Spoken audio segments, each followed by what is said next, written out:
Le rêve, je pense que c'est une école qui véhicule la possibilité de rêver grand, sans aucune limite. Et aujourd'hui, je suis un grand rêveur, malgré tout ce qui s'est passé dernièrement, malgré mon changement de statut. Je reste un gamin, j'ambitionne de faire de très belles choses dans ma vie et les rêves que m'ont donné le SCP me permettent de les retranscrire dans mon monde professionnel et puis dans l'escrime.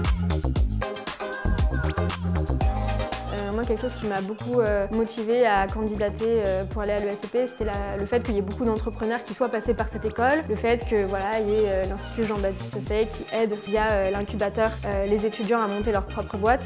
C'est quelque chose qui m'a beaucoup attirée et je pense que clairement via mon parcours et les différentes associations dans lesquelles je me suis impliquée, les prises de responsabilité, etc., il y a ce côté entrepreneurial qui ressort beaucoup. Donc voilà, je dirais l'entrepreneuriat.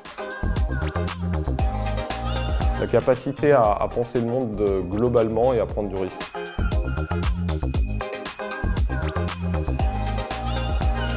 J'en ai une depuis une semaine, puisque j'ai fait une formation Ennéagramme qui m'a conduite à formuler une devise et je me suis arrêtée sur « Suis ton instinct, ça va bien se passer ».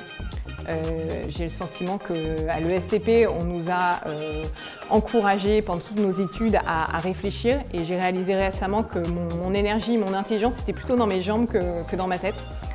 Donc voilà, j'essaie de plus assumer mon côté instinctif. C'est un motto que j'ai tatoué sur mon bras, je ne peux pas vous le montrer, mais c'est « Still I Rise » parce que je pense qu'il faut se relever toujours de ses échecs et au final, c'est pas celui qui gagne tout le temps qui réussit parce que ça n'existe pas. C'est celui qui se relève toujours une fois de plus que les autres et moi c'est un peu mon credo.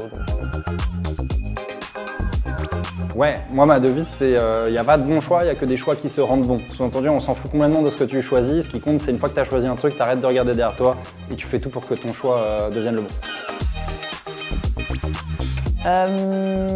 J'ai pas de devise, j'ai un bouquin que je lis très régulièrement qui sont les 4 accords Toltec, mais vraiment d'essayer de faire le meilleur et de jamais rien prendre personnellement.